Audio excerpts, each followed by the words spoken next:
बहुत सुंदर है। देवर्षि नारद जी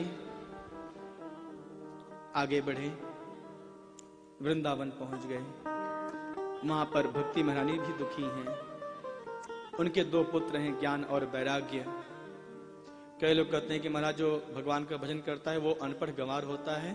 ऐसा कहने वालों, तुम अनपढ़ गंवार हो, तुम्हें मालूम ही नहीं कि भजन कौन कर सकता है। भक्ति के दो पुत्र हैं। जब तक जीवन में ज्ञान और वैराग्य नहीं आएगा ना, तब तक आप भक्त हो ही नहीं सकते हो ना। भगवान के विषय में ज्ञान और संसार से वैराग्य, ये दो पुत्र हैं भक्ति महारानी के। लेकिन कलयुग में ज्ञान और वैराग्य बूढ़े हो गए हैं। उनको रोग लग गया है, क्रोध का, अहंकार का। सब बूढ़े हो गए, वृद्ध हो गए हैं। कोई ज्ञानी नहीं है इस समय। हम लोग पुस्तक पढ़ते तो हैं, लेकिन हम ज्ञानी नहीं हैं। जो भगवान के विषय में नहीं जानता है प्यारे, सबसे बड़ा मूर्ख वो है जिसको अपने धर्म के विषय में ज्ञान नहीं है। राम जी कितने भाई हैं? 2 भाई हैं, राम और लक्ष्मण। अरे मूर्ख, क्या कर रहा है?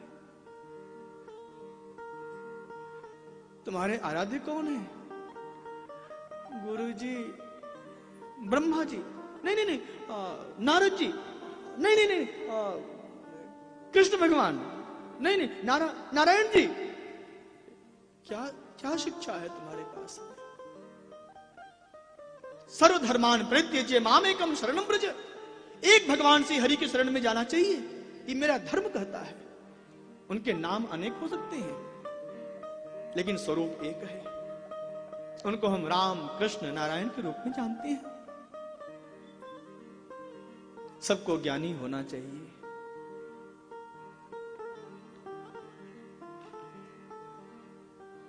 संत तभी दुखी होता है जब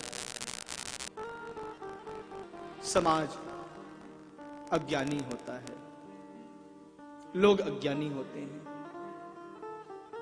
देवर्षि नारद जी ने भक्ति महारानी के दुख को दूर करने के लिए बहुत उपाय किया।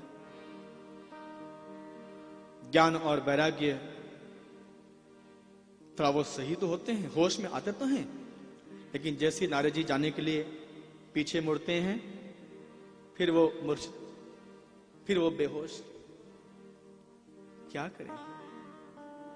आप दुखी हो भक्ति महारानी, आप दुखी मत हो, मैं उपाय करूंगा। संतों का उपाय, संतों का परिश्रम केवल समाज के हित के लिए होता है प्यारे, जीव के हित के लिए होता है। संत और वृक्ष कभी अपने लिए, नदी है, संत है, वृक्ष है, ये कभी अपने लिए कुछ संचय नहीं करते हैं। वृक्ष में फल लगता है दूसरों के लिए,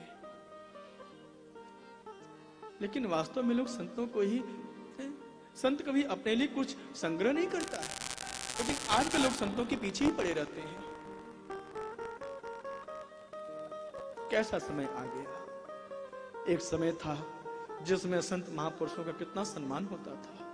चक्रवर्ती नरेंद्र दशरथ जी स्वयं नंगे पांव जाते थे गुरुद्वार, और आजकल हम लोग, गुरुजी हमारे यहां आ जाए,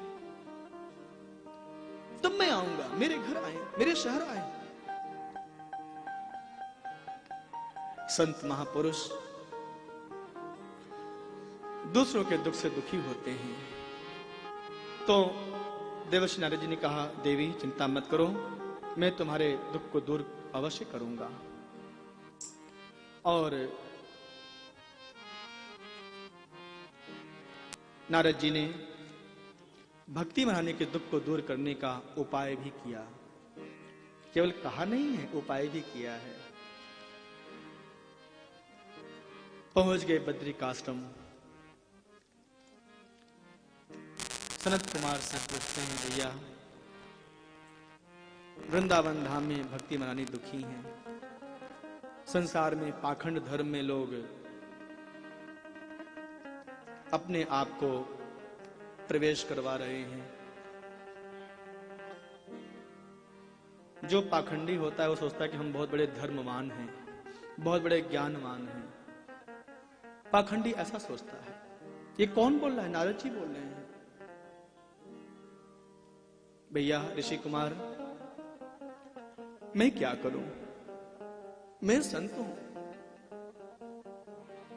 आप कुछ उपाय बताओ। तो संकादिकों ने बहुत सुंदर उपाय बताया। सत्कर्म करो देवर्षि। सत्कर्म क्या है? जो आप लोग कर रहे हो इस समय, कथा श्रवण करना ही सत्कर्म है।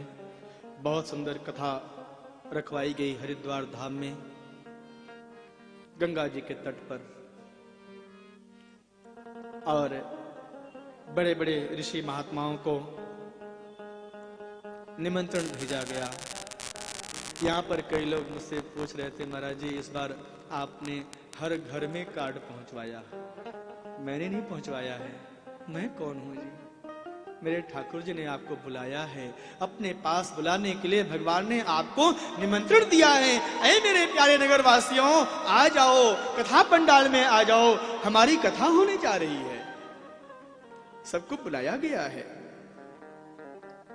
श्रीमद् भागवत पीयूष पानाय रसलम पटाह। भागवत कथा के रसिक प्रेमी जनों, आइए, कथा पंडाल में कथा शुरू हो रही है। और सभी लोग कैसे आते हैं मालूम है? आप लोग जब आते हो तो कैसे आते हो कथा पंडाल में? रोते हुए आते। अच्छा अब आ तो गए हैं, बैठना ही पड़ेगा। चाल कैसी होती है उस समय जब घर से निकलते हो? घुटने में दर्द, गुरुजी क्या करे, कमर बहुत दर्द कर रहा है, ठंडी बहुत पड़ रही है गुरुजी, अब ना धावंतो, दौड़ कर आना चाहिए। कथा हो रही है, सभी ऋषि महात्मा दौड़ते हुए आ रहे हैं। मेरे गोविंद की कथा होने जा रही है। सब पहुंच गए। अत्रि ऋषि, वशिष्ठ ऋषि, च्यवन ऋषि, बड़े बड़े महात्मा, भक्त, सब लोग श्रीमद् भागवत कथा श्रवण करने के लिए हरिद्वार धाम पहुंच गए। और वहां पर कथा शुरू हुई। जैसी कथा शुरू हुई, भगवान श्री कृष्ण का जन्मोत्सव मनाया जा रहा था। उसी समय एक बहुत बड़ा आश्चर्य हुआ। कथा पंडाल में पैर रखने की जगह तक नहीं थी। जहां पर कथा हो रही थी हरिद्वार धाम में, वहां पर एक बहुत बड़ा आश्चर्य ये हुआ कि 3 लोग आ गए एक साथ। जहां पर एक भी व्यक्ति को खड़े होने की जगह नहीं थी, बैठने की जगह नहीं थी, वहां पर 3 लोग आ गए। क्या मस्ती है, क्या चाल है। दौड़ते हुए आए हैं। ध्यान देना प्यारे, कथा श्रवण करने के लिए दौड़ते हुए आना चाहिए। कहीं हमारे जीवन से कोई एक शब्द कथा का छूट न जाए। हम कथा श्रवण करने जा रहे हैं, 1 बज गया है, कथा शुरू हो गई है, कहीं कोई एक शब्द, कहीं कोई संकीर्तन छूट न जाए।